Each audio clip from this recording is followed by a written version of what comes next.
Hello, I'm back. So, part two, Matt and Will, twin flames. And I've got the dramatic red lighting here. It would have been appropriate for Daredevil too, but going a bit darker now. Hannibal is going to go much deeper and darker than Daredevil. But Will Graham and Matt Murdock do still share this great empathy and this great ability to make us feel their nobility as well as their fallibility.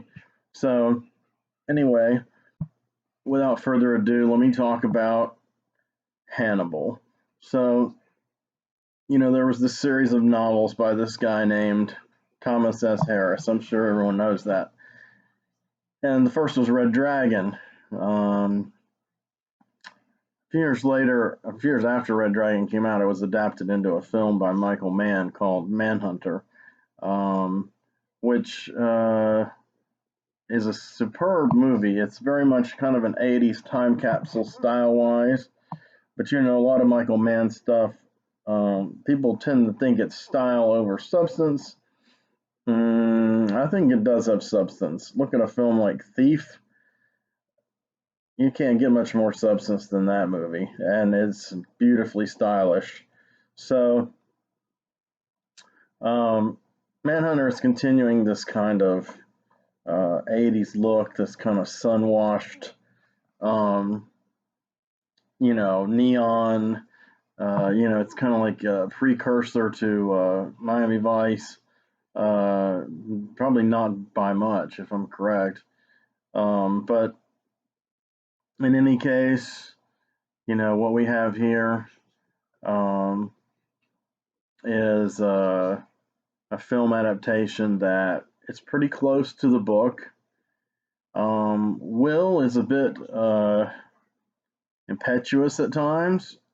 He's emotionally disturbed because he's a profiler and he got too close to a subject, Hannibal the Cannibal Lecter, and he got physically attacked and psychologically traumatized. So he's a few years on, he's married, and he's trying to get over this trauma, but he feels like he's being sucked back into this world of the FBI and profiling.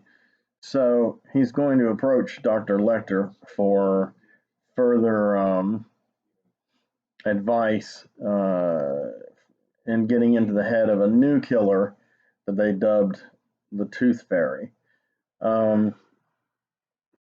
So the book is quite extraordinary. The forensic stuff's excellent. It's my favorite of the Thomas Harris novels that I've read all the way through, which sadly only number 2. I don't believe I ever finished Silence of the Lambs, or I may have skipped around a bit on it. It was the first one I picked up because I was a fan of the film when it first came out. I didn't really know about Manhunter right away. I soon learned, but I thought, well, God, it's curious. Somebody before Anthony Hopkins played Hannibal Lecter, but that was pretty weird. And I had no clue who Brian Cox was. So, years later, I after I had read, half-heartedly read Silence of the Lambs, the book, and I'd read portions of the book Hannibal when it first came out. I rented Manhunter, and I was very impressed with it. I liked the style. I thought it was really cool. I thought the music was well done with the movie, the cinematography. The cast was incredible. I like William Peterson in To Live and Die in L.A., and him as William Graham was definitely inspired casting. And of course, Joan Allen as the objet d'amour of the Tooth Fairy was beautiful and sympathetic as the blind love interest. But as Dolarhyde, the Tooth Fairy, Tom Noonan was absolutely perfect and quite frightening. As Lecter, Brian Cox was he was really good. I liked what he did, but I can't say I completely appreciated him at that time, because I really didn't know much about him. Uh, I'm embarrassed to say that I didn't really become a Brian Cox fan until X2, X-Men United came out in 2003, and he played the villainous role, and I think his name's William. Well, I'm drawing a blank, but you guys will know it. Tell me in the comments.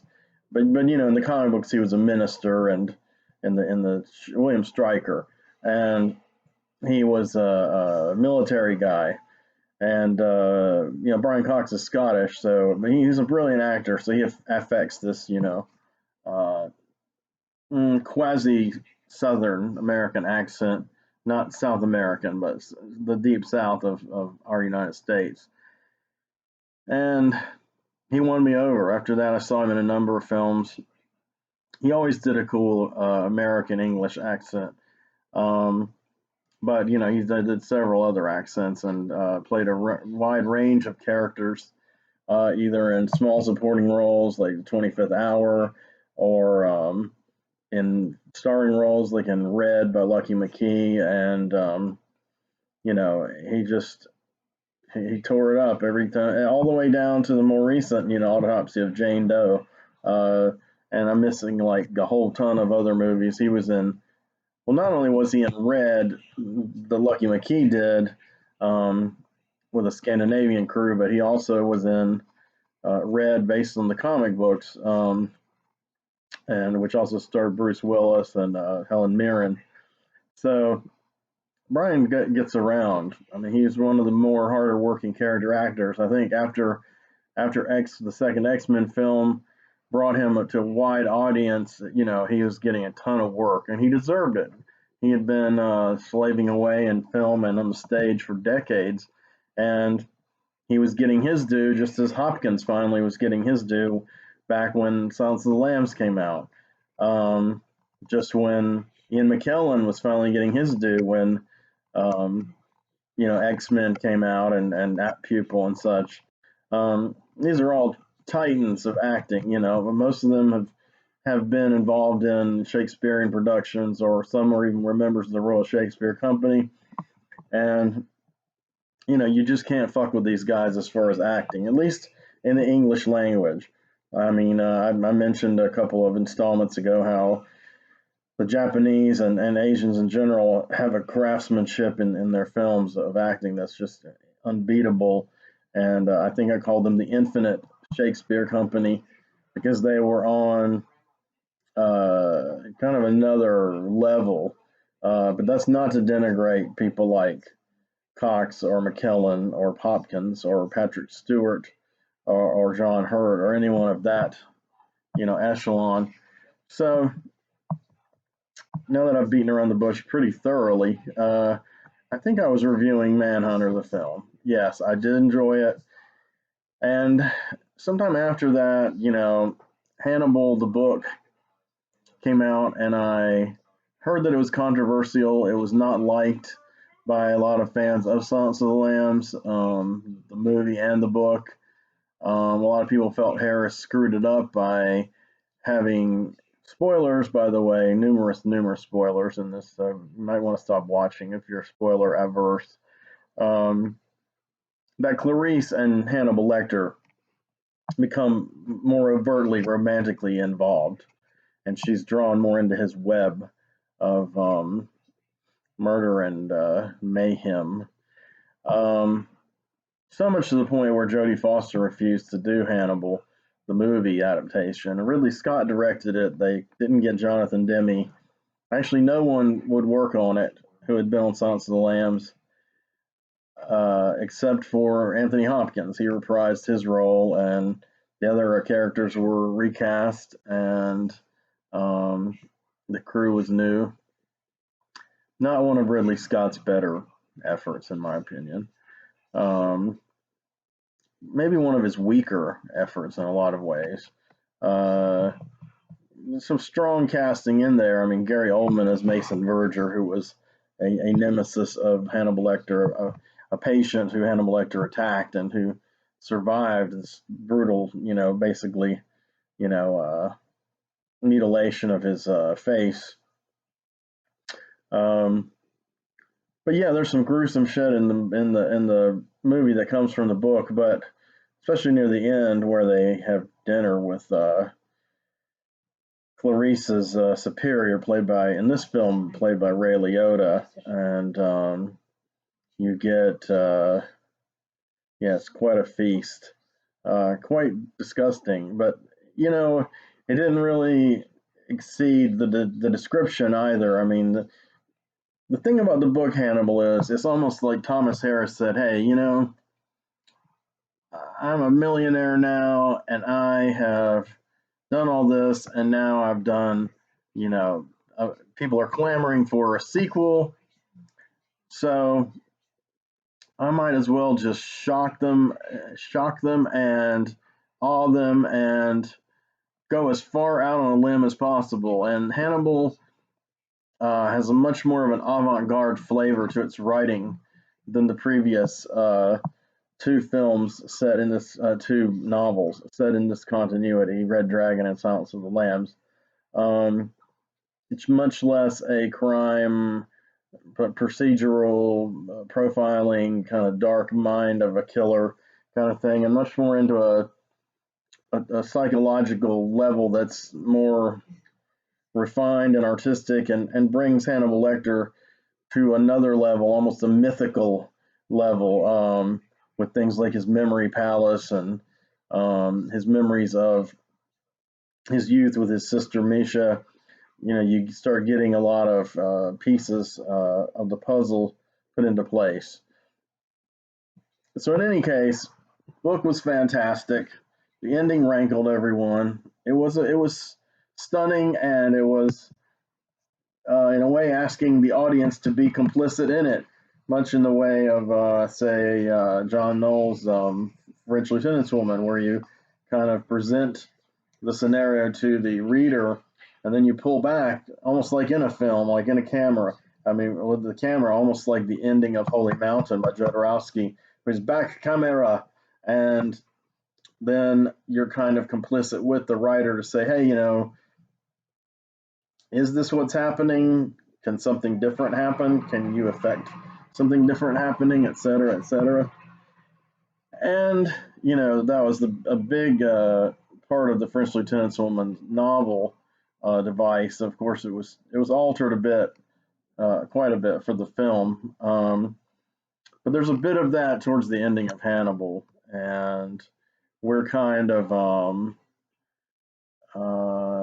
we're kind of complicit in the fact that they get away and they're together, Hannibal and Clarice.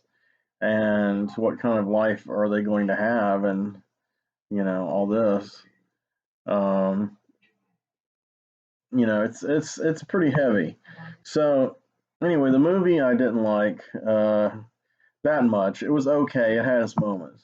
Then they did Red Dragon, which basically was a remake of Manhunter, but with the original title, but to fall in line with the Hopkins continuity. So basically, they made a film that was a prequel to Silence of the Lambs, but also a remake with some of the casting from Silence of the Lambs and Red Dragon, and not Red Dragon, Hannibal.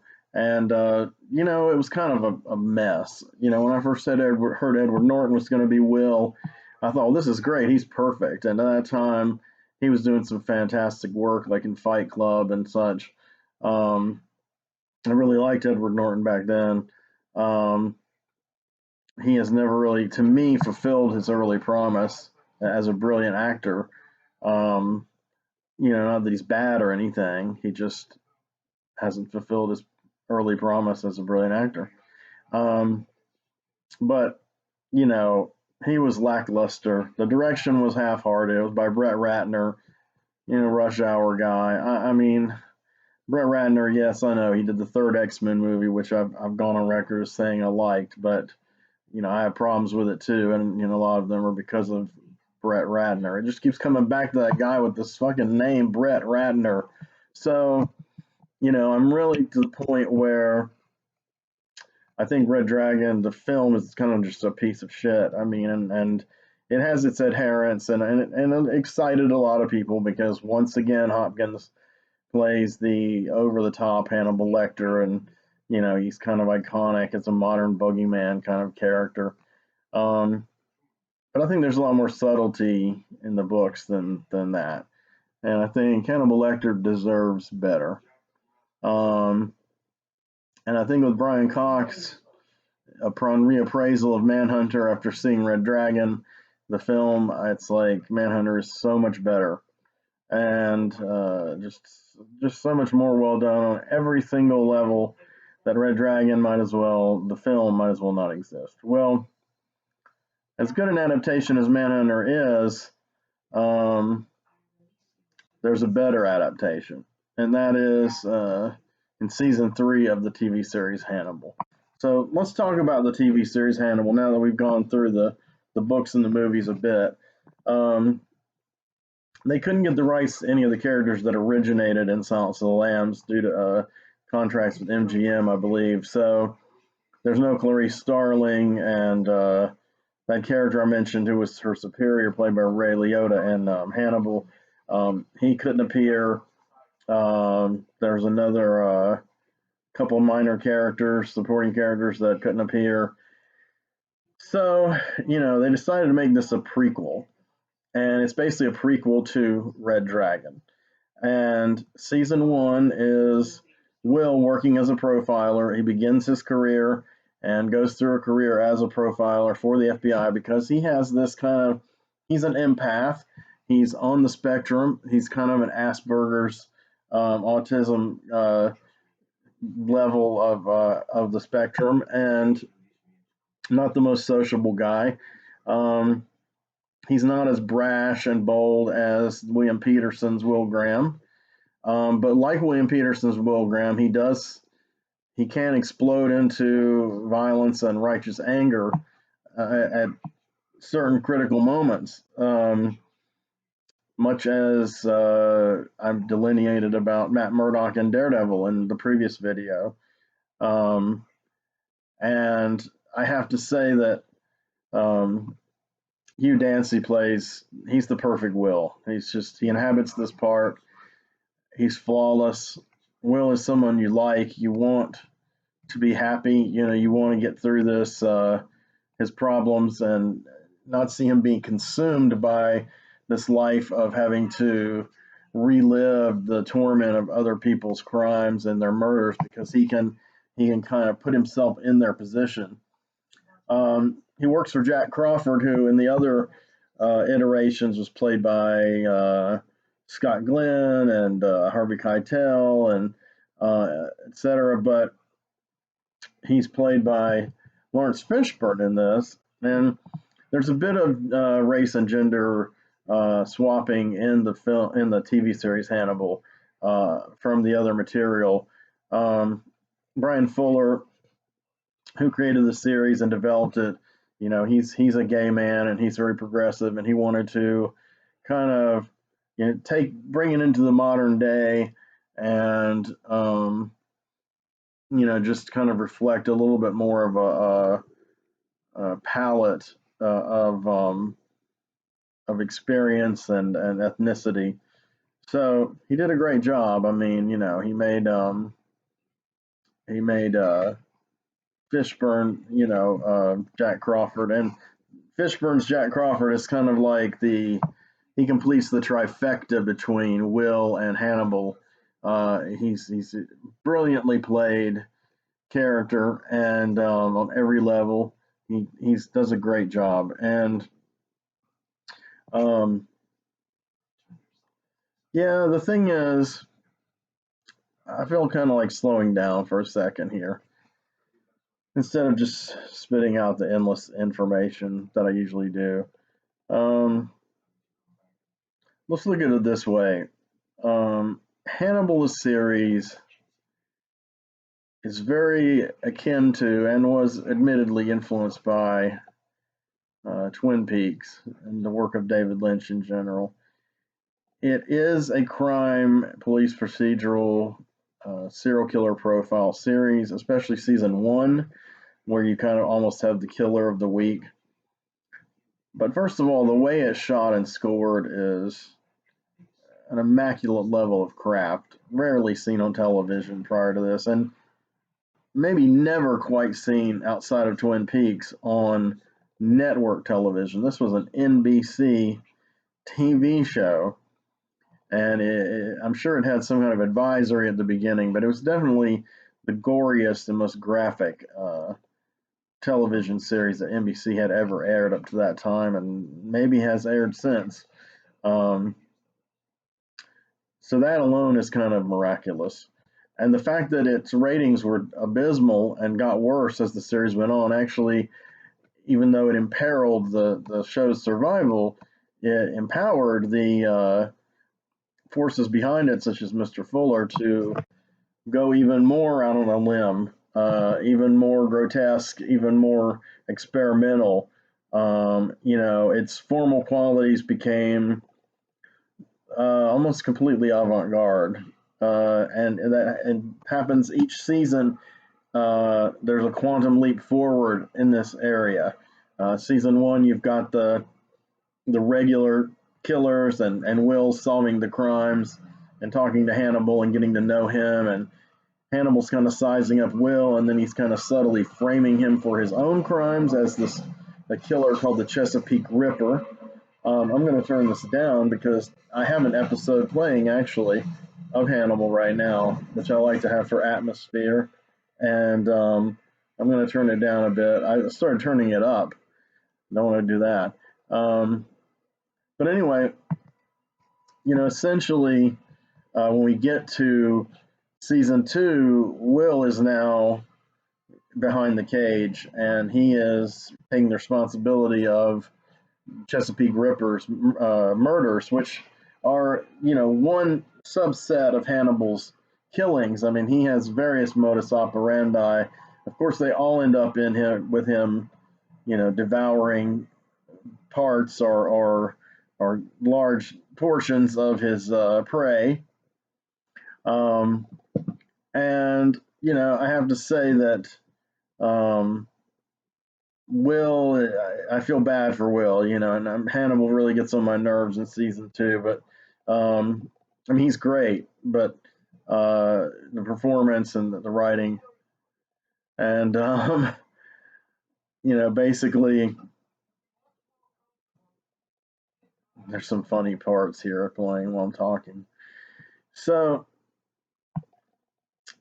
oh yeah, so I was gonna slow this down, and then I kind of sped up again. I'm kind of trying to give you an idea of the atmosphere of this show. To me, that's what's important. I mean, the characterizations and the atmosphere. Those are more important than the plot or any commercial considerations for this series. This is a stylish series. This is something that is immersive visually and sonically, but also emotionally and cerebrally. It engages all the senses, and it takes material that had tremendous potential because it was interesting material, and then of course Harris himself began to realize some of that potential with the novel Hannibal. But Bryan Fuller has now taken this to another level. He's written basically a 3-season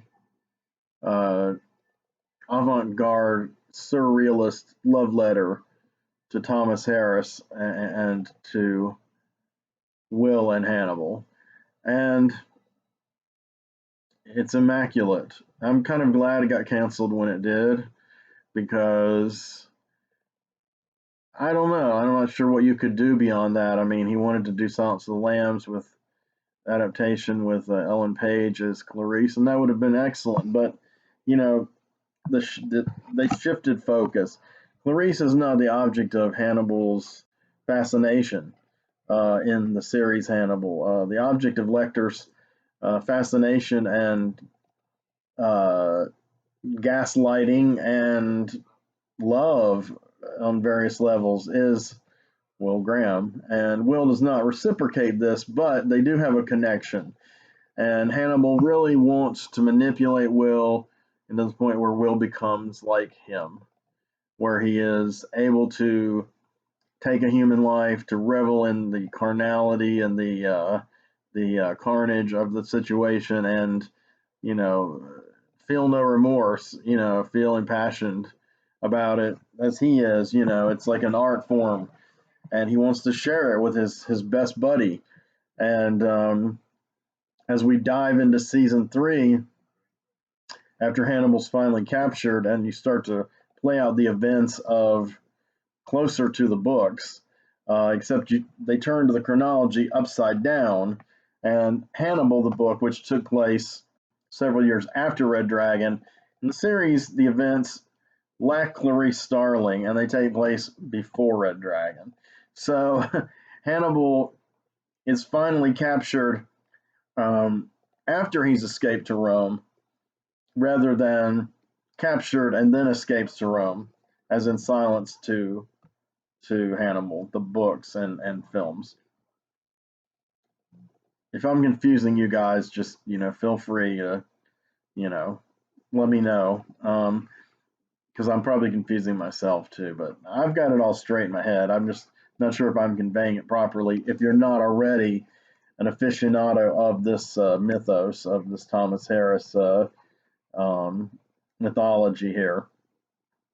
So I want to give a shout out to a good friend of mine, Karen Buchanan, who is a self-proclaimed fanable of the First Order, and she knows this stuff inside out, backward and forward, and probably illuminate a lot of things I'm saying, and probably correct me on a lot of details were she to watch this. I hope maybe she'll get a chance to see it sometime. In any case, so we move towards Hannibal's finally captured, and then the jump of the years, and then into, okay, it's been several years since Hannibal hurt Will, and then Will is visiting Hannibal to get information about the Tooth Fairy, or as he calls himself, the Great Red Dragon. So here you now have another pivotal character. Finally, in the latter half of season 2, you have another character that's as pivotal as Will and Hannibal, and that is Francis Dolarhyde, the Great Red Dragon, the Tooth Fairy. And it's a pretty frightening performance by Richard Armitage, I believe is his name, and I can't say he bests Tom Noonan's turn in Manhunter, but he puts his mark on it. It's chilling, and I really believe that latter half of season 3, that Red Dragon arc, even though there are some changes and it's not as close plot-wise as Manhunter or even the Brett Ratner film, it's closer in spirit.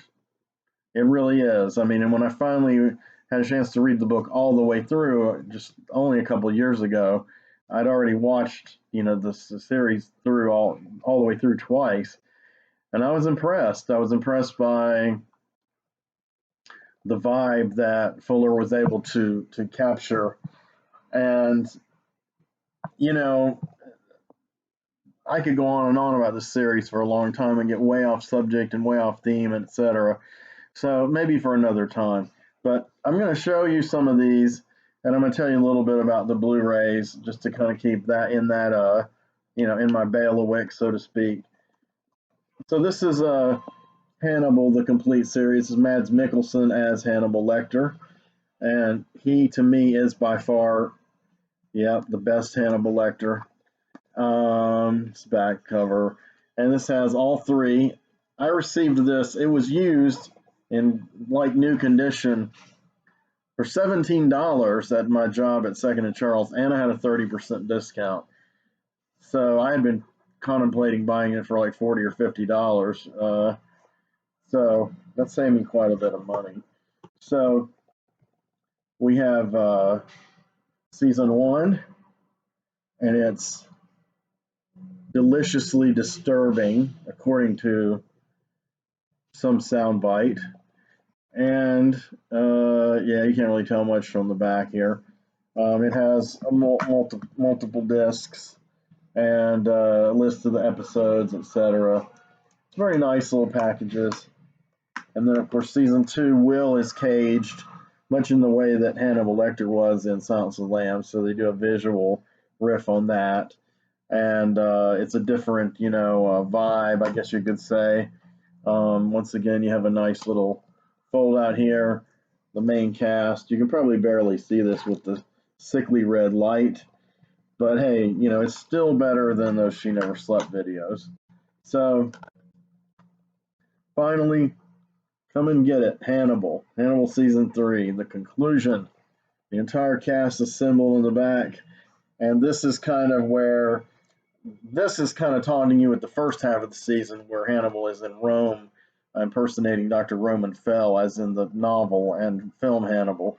And then, of course, like I said, the latter half is Red Dragon. So, as I'm speaking right now, the climactic events of the final episode of the series, which is the final episode of the Red Dragon arc, are unfolding, and it's really touching. It's some powerful stuff. It's not what I was expecting. Um, you culminate the Red Dragon storyline, but you also kind of culminate what you've set up between Hannibal and Will throughout the entire series, which is this strange friendship, almost love affair.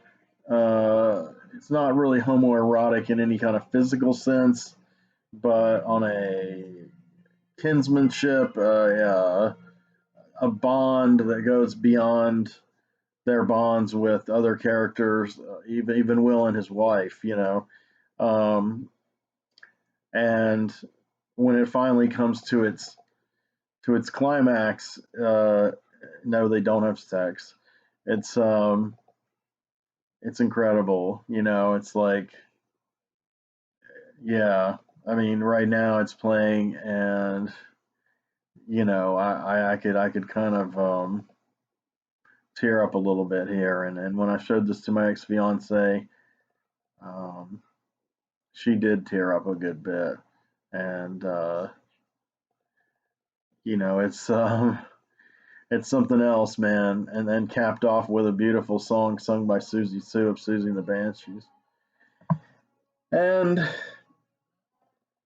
I love it.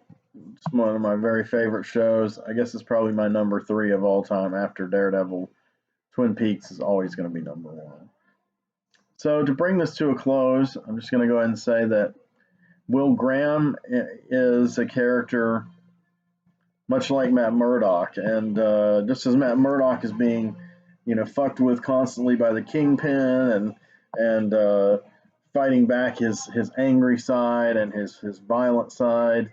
Will Graham is constantly being tormented by Hannibal, though they don't just have this kind of dance of enemies like Daredevil and Kingpin. They have a dance of brotherhood and friendship, but also, I mean, who wants a best friend like Hannibal? I mean, he everything he thinks he's doing, doing you a favor, but he's really just messing with you, and just to, as he puts it, just to see what will happen. I mean, it's just he's and you can't really call him psychotic. You can't really, as they say in the books, and in some of the other material, he defies definition. He's not insane.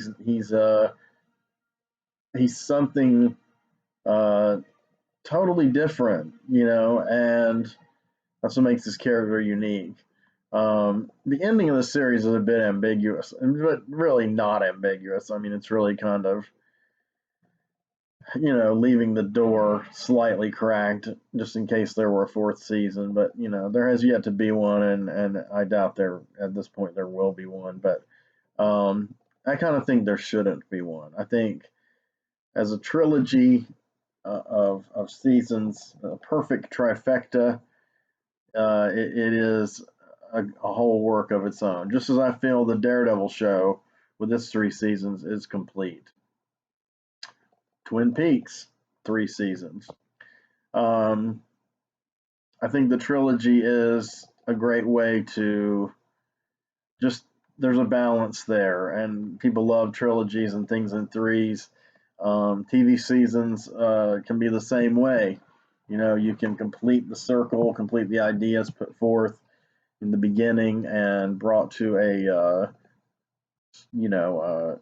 strong momentum in the second one, and then you kind of give the tension and release, and you have fulfilled your theme. And this is kind of what I think these shows have done. And to hang on longer beyond that, you'd have to have a bigger plan. It would have to be a show like um, it would have to be a show like Star Trek Deep Space Nine, which, not coincidentally, it's my fourth favorite series of all time. And then you have a 7 season arc, you know, a series of arcs, and some are multiple episodes, and they play into a larger arcs. Um, so that's in and of itself quite a feat. You know, something that was determined going in was going to be 7 seasons, because Next Gen had been 7 seasons, and that was kind of what they were hoping for contractually. And they got 7 seasons, and you know, it broke ground. It was like no other Star Trek before or since. Brilliant stuff. But I'll talk about Deep Space Nine another time, maybe. I don't know if it's ever going to come on Blu-ray, so it might not qualify for this show. Uh, Twin Peaks does, and at some point I'll eventually discuss Twin Peaks and some of these other series that are on Blu-ray that I think that I have that are really amazing, such as True Detective. So I'm going to wind this down. But anyway, Matt and Will, Twin Flames, you think about it. Let me know what you think. All right. Take care. Thanks for watching. Take it easy.